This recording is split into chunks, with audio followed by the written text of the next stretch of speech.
What's going on, Cavs fans? Spencer German, Spencer Davies with you from Rocket Arena, wrapping up game one of the first round between the Cleveland Cavaliers and the Miami Heat. I don't know what it is, Spence. Maybe it was because I thought this game was going to be at like 1 o'clock in the afternoon. It doesn't feel like it's 12:15 a.m. to me. I don't know. Like I've been wide awake this entire time. It feels like it was still the afternoon. We're gonna go outside. It's gonna be dark out. I'm gonna be like, oh, I guess it is late. But in here, it's not. It's the lights are on, and I haven't had to worry about that. So it'll all hit me, I'm sure, when I leave. But we appreciate you guys staying up late with us.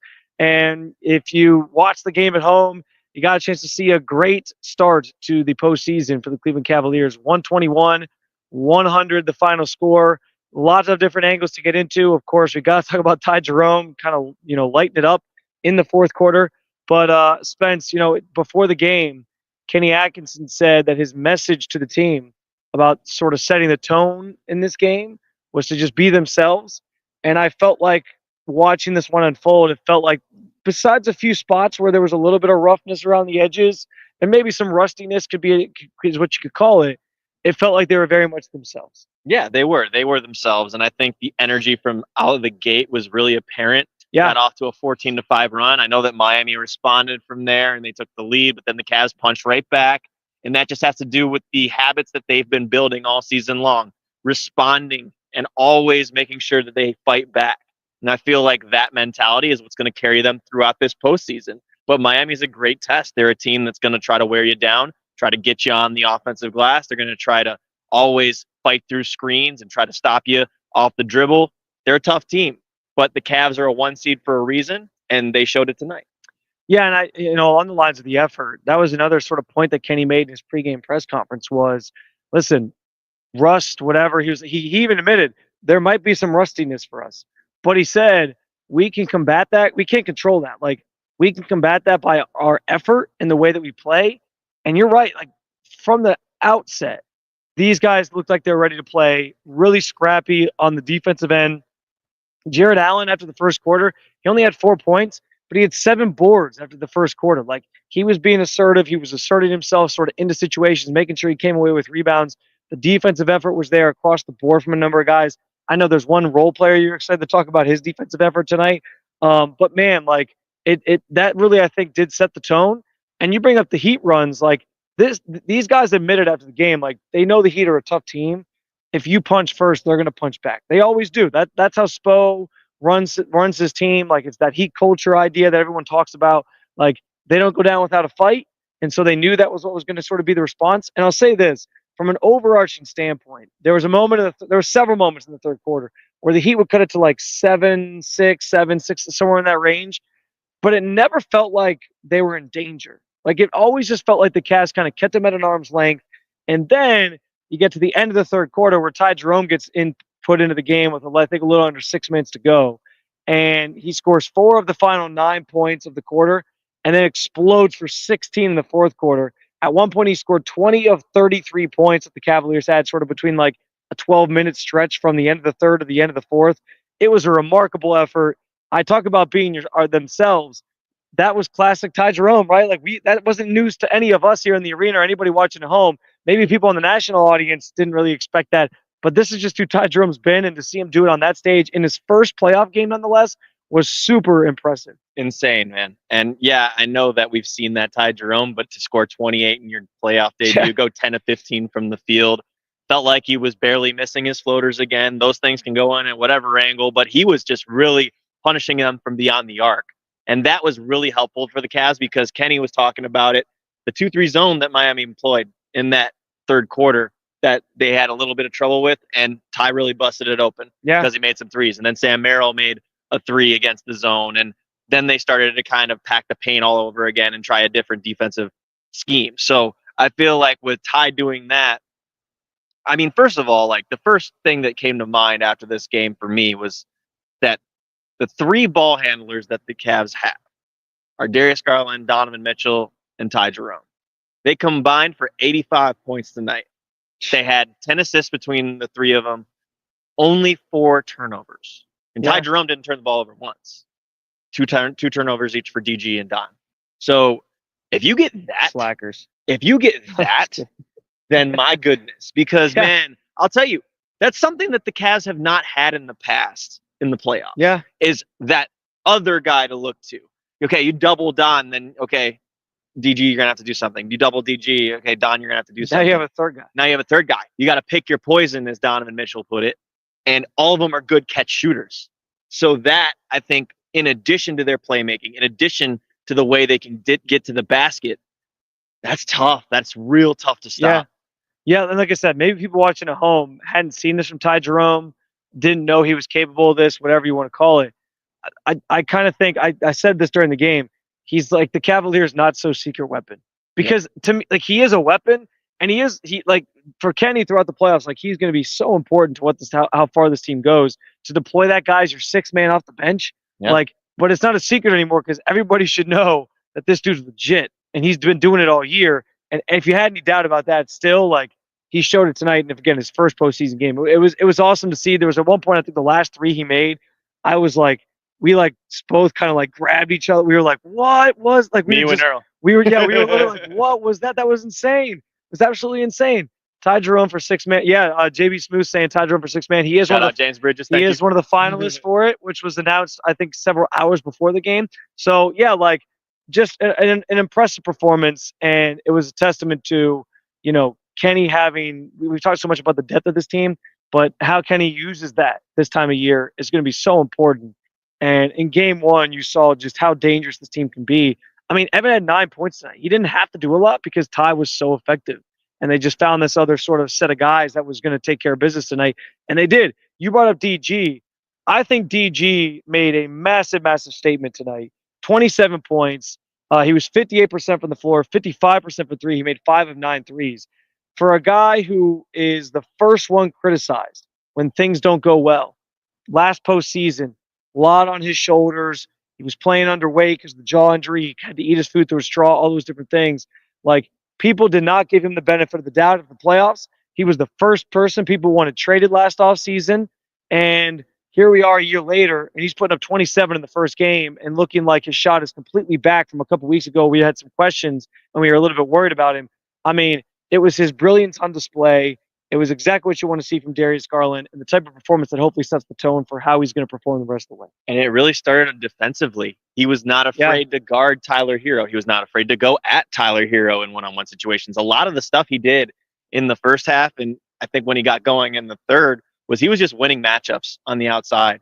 And he was getting by guys. He was shifting, by them. Like, he's somebody that can really get around you and is good for the spray outs, obviously out on the perimeter for guys like Max Strus, Sam Merrill, what have you. And he's also able to set up his teammates in the middle. So when he has his jumper going, and again, going back to the point where your ball handlers, the ones that are the engine of the whole thing, and they're the ones that are setting your teammates up, when they're scoring the way that these guys did tonight, that's incredibly difficult to stop. And I don't know if we're going to see another game like this in the playoffs from all of them together. But man, I'll tell you, like, each of them almost went for 30 tonight. That is really hard to do. And I know that was one of your things that you've talked about on our podcast before was, I really want to see a game where Donovan and Darius get it going. And how about the bonus of having Ty Jerome add to that mix, because it's pretty crazy. But just one point. Yeah. Defensively with Darius Garland, one thing stood out to me in the fourth quarter. Bam Adebayo got him on a switch, and someone was making an entry pass to Bam Adebayo because, you match up hunt. Darius so coyly moved to the left side of Bam, poked that thing out, fronted him in the post, or at least poked the ball out before he could get to the post, and it led to an opportunity the other way, and the Cavs capitalized on that. And that was, I think, one play that really stood out to me defensively for DG. But I think it's time we get to who I want to talk about. We'll get to that in a second, because I did want to say the defensive effort for Darius is going to be so pivotal in this postseason. We've talked about it already. I forget if it was on the pod. It might have been on the podcast, but we know teams like the Celtics, etc. You said it. They're going to match up hunt. They're going to get Darius in advantageous situations for their bigs and their wings and all those different things.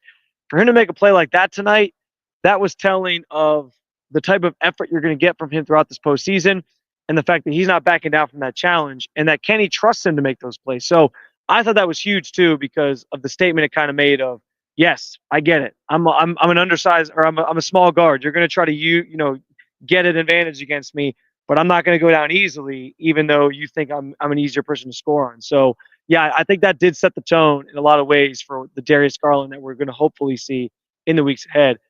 Let's talk about somebody else's defense. Role player off the bench. I won't give it away. I'll let you. I'll let you sort of give us the answer here, or give us do the big reveal. But there was somebody else that really impressed you on the defensive end of the floor tonight. 24 minutes for Sam Merrill, guys. And he did not back down from a challenge tonight. And it was really fun to watch him work, just try to stay in front of Davion Mitchell. These guys that are a lot more muscular, a little bit more tall. And he was just staying stout the whole time. And he was legitimately rewarded for his time. And I think it also helps that he was on the same floor as Ty Jerome. But I love that lineup that we saw in the second with Sam out there. He was with Ty Jerome, Donovan Mitchell, I want to say Isaac Okoro, and Evan Mobley. Yeah. That was the lineup we saw, and I really enjoyed that lineup. I thought that's something that you can go to, especially against this Heat team. It's okay to go smaller against this Heat team for sure. You're not going to see that lineup. Because the biggest threat inside is Bam, and if you have Mobley out there, you feel like you can sort of combat that, right? Yeah. So, I mean, we talked about that during the game. Especially if Khalil Ware's on. Right. We talked about that during the game because you were like, you can use this lineup in this series. You can even maybe use this lineup in a couple of other series, but not against like a Celtics team. But it worked tonight, and it was brilliant, and it was part of the reason why those three guards had such success because you had Ty and Donovan sort of out there together. Yeah. With Sam, by the way. With Sam. With Sam, he almost forced two 24-second violations tonight because of the way he was rotating and also staying in front. I kind of comped his defense to watching Kevin Love in Game 7 of the NBA Finals in 2016, where he, like, we all know, okay, let's just call a spade a spade. If Kevin Love was still in this arena, he'd walk over and say, I know I'm not the best defender. We all know Kevin Love wasn't the best defender in his day, but man, when the game was on the line in Game 7, chance to win the finals, he was playing some lockdown defense on Steph Curry. That looked like Sam tonight. He was, I mean, I don't mean that as a slight at Sam. Like, I know he always gives a lot of effort. I'm just saying, like, he raised it up a notch tonight where you saw him like really trying to give it to guys, really trying to make their life hard. Same way DG did, but it was good to see. I agree. Yeah, I really enjoyed just kind of the grit from that. And I feel like that pumps up his teammates. And DG said it in his press conference tonight. You can check it out if you're not already watching on our YouTube channel, Cleveland Cavaliers on SI. We got everything up from the post game tonight. But DG was really talking about how they're no punks. Sam is going to stand up. Ty is going to stand up. Even if they're getting hunted, if they think that they can beat them in a matchup one-on-one or try to get them on a mismatch, they're going to be there and they're going to at least try their asses off. And that's what they did tonight. I'll highlight one other person as a sort of, I would say more so of a role player on this team is Max Strus. He only played 21 minutes tonight, but he knocked down 3 of 5 threes. Hit the first bucket of the game? Yeah, he did. Hit the first bucket of the game against his former team. There was also a couple really nice plays he made, like pass-wise, where he got some assists on him. I'll say this, like, it felt sort of like a subtle to the Miami Heat, like, hey, I may not have played a lot tonight, but I'm here. I'm here. And I'm like he was ready. He made it clear that he's ready for this series and he's going to make an impact. And I thought that was good to see as well, especially knowing Kenny started Max again. There was so much talk about like Kenny or Max versus DeAndre. We didn't have a great night, but he didn't really have to. He didn't even score tonight. But, it was Max who he kept in the starting lineup. And when Max was out there, he made the most of his minutes, I think. He did. And I think for him, the biggest part of this is kind of showing the information to Kenny and the coaching staff. Yeah, he talked about that because he knows what they run, what their tendencies are. Obviously, what Bam's going to do because they had such a good rapport there in Miami. Duncan Robinson, we didn't see him really get going tonight either. So maybe that he's thinking of strategies of way to deny the ball from him or what spot he's going to be on the floor. That's really advantageous for the Cavs to have that in their back pocket because it's almost like another coach. It's like having another scout on your staff to be able to do that. But in terms of ability, Max coming out, hitting 3 threes out on 5 tries, I think that's what you want. And like you said, he's going to play hard every single minute he's on that court. I laugh sometimes at how hard he goes on his closeouts because he is just trying his best to give 110%. And it's really fun to watch him play the game because he loves it and he's always intense. A final takeaway for me tonight, Spence. Watching this game and the way it sort of unfolded, like I said, it never felt like the Cavs were really in danger, even when the Heat cut it to like 6 or 7 or so. And then you had Ty Jerome explode, and they pull away, and they win by 21 points, right? I leave this game just feeling that the Cavs in this first game showed why they are the number one seed in the East, why they are why the Heat are an inferior team to them. And I know, like, it's the Heat; they're a tough team. They're never going to say anything disrespectful about them because they know the type of effort they're going to give. They know how hard they're going to fight. It's never going to be an easy game or series when you're playing them. But like, I look around and I'm like, I don't know how the Heat win 4 out of 7 against this team. And now it's basically 4 out of 6 against this team that they got to win. I just don't know how they do it. I mean, like I said, DeAndre Hunter didn't score a single point tonight. He had an off night. If Ty Jerome doesn't go off for 30, even if you get 15 from Ty Jerome and you get 15 from DeAndre Hunter, like, and Mobley had 9 points tonight. Like, there's going to be a game where Evan Mobley takes over. Like, this team, this was like not, this was, the Cavs played a lot of their game. But yeah, there were some guys who I think were sort of going through the shaking off the rust a little bit, and they still won by 21 points. Imagine when those guys are all sort of like rolling on all cylinders again. That's what I'm saying. Like, I just don't see how the Heat can win 4 out of 7 against this team, and I think the Cavs sort of show why they are who they are, why they are the top team in the Eastern Conference right now. Because their offense is lethal, and it's a pick your poison offense, and anyone can really hurt you. For sure. And like you said, Evan didn't have his greatest offensive showing tonight. He could easily come out and score 25 right. the next game. Right.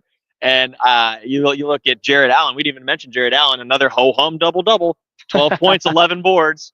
And, like, you have so many weapons. You have so many options. And I think that's what makes the Cavs who they are. Yeah. That's why they won 64 games in the regular season. That doesn't matter, apparently. But, like, it put them in the position to be here as the number one seed, have home court in East, and to play opponents like Miami who had to fight their way in to win games to get into the playoffs in the first place. And this is how it should be. Tristan Thompson even said that after the last game of the season. No disrespect to these guys, but we're the number one seed. These are the games that we should take care of. And I think they took care of their business tonight. They did it in a solid way. And this isn't the BCS. There's no points that are extra when you have wins and losses. To the BCS era. Because, I mean, listen, in the playoffs, we know that a 20-point win can turn into a 20-point loss the next game, just from the ebbs and flows of the postseason. The Grizzlies got absolutely mauled today in OKC. No pun intended, because they're a bear. Wow, I didn't even notice I did that. Look at that. I think it's because I'm slap happy. I use the term mollywopped. That's what they get. But man, I mean, I'll tell you what. Belt to never mind. Yeah, listen, we're not going to be swearing. But here's the thing. We try not to. We do sometimes. They lose by 50 today. It would be a shock if Memphis went out and won the next game or something in OKC.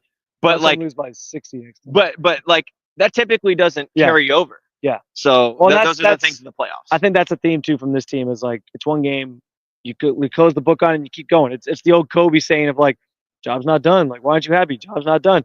You take this one for what it is. You can't let the emotions of any one game sort of roll into the next one. And that's why Cleveland's good, by the way, because they have that even keeled mindset. And because Donovan keeps them on that level, playing that level of sort of headedness. I'll say this too. You mentioned the offense. I think that combined with the effort we saw on defense tonight from everybody is why this team obviously has a chance to go far. And if they're doing that every single night, I mean, dude, sky's the limit. That was the thing we were questioning, right? Their defense has sort of struggled since January. They were more middle of the road in the NBA. They weren't top 10 anymore. Like, is that a sign of things to come?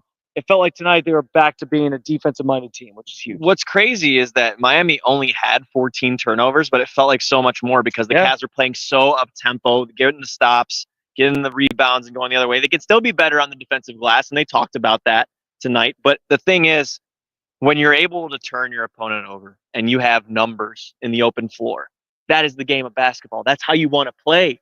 And the thing about that is that Darius Garland said that if we're turning teams over and we're in transition, we're going to be really, really hard to beat in the playoffs. Yeah. And he said that very sternly.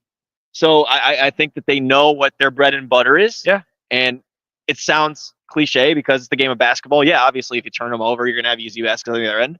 But that's honestly their identity.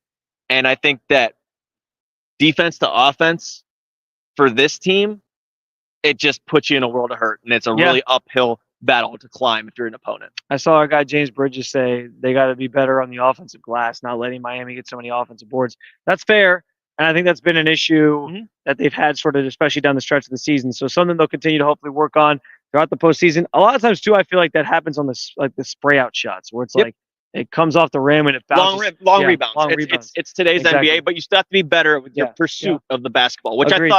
I thought that some of the guards did a better job of today. We'll see if they can do an even better job in game 2. That is coming your way on Wednesday. We have a comment here. Hold on. It was 4:30 a.m. in India, but who cares? Sleep is not worth a Cavs win. Am pumped. Somebody was with us at 4:30 a.m. watching the Cavs. How about that? Cheers to you. I don't know Is that Silesh? Yeah, it is. Oh, awesome. Thank you, Silesh. I don't know what time it is now in India, but we appreciate you being with us. All the way across the globe. That's awesome. We got people watching from over in India. How about that? You can find more content whether you're in India or here in the United States or wherever via the Cleveland Cavaliers on SI YouTube channel. Spence did a tremendous job. He uploaded all of our post-game videos tonight. Kenny Atkinson talked. Donovan and Ty Jerome were together. DG, Max Strus. So 5 videos up there for you to check out. I think that's 5. Is that 4? Did I do my math wrong? I suck at math. It's 12:40. You can also find all those videos linked in the description of this video as well. If you want to head over there after we wrap up here in just a second. I also encourage you to find the latest episode of Courtside with the Cavs on SI. We dropped one on Friday. Sometime in the next couple of days, we'll drop another episode. We're going to do 2 again this week. So please be part of that conversation because we're trying to keep this podcast rolling. And throughout the playoffs, we really want to get the interaction. We love reading your guys' comments. That Friday one is evergreen, by the way. It is. It is very evergreen. You're right about that. However you can get involved with any of the content over at the YouTube channel, please do. Also, read our stuff over at Cleveland Cavaliers on SI. It's actually si.com/NBA/Cavaliers if you want the official URL. I know I got a game story up there. There's a few other stories as well. And I'm working on a story for tomorrow morning about Ty Jerome and some of what he had to say after the game as well. And his teammates, what they had to say about him. So we appreciate you guys stopping by as always. We're going to go home and get some sleep. But we will see you back here Wednesday for game 2. We'll see if the Cavs can take a 2-0 series lead. Until then and well beyond then, keep on following along with all things Cleveland Cavaliers with the Cleveland Cavaliers on SI.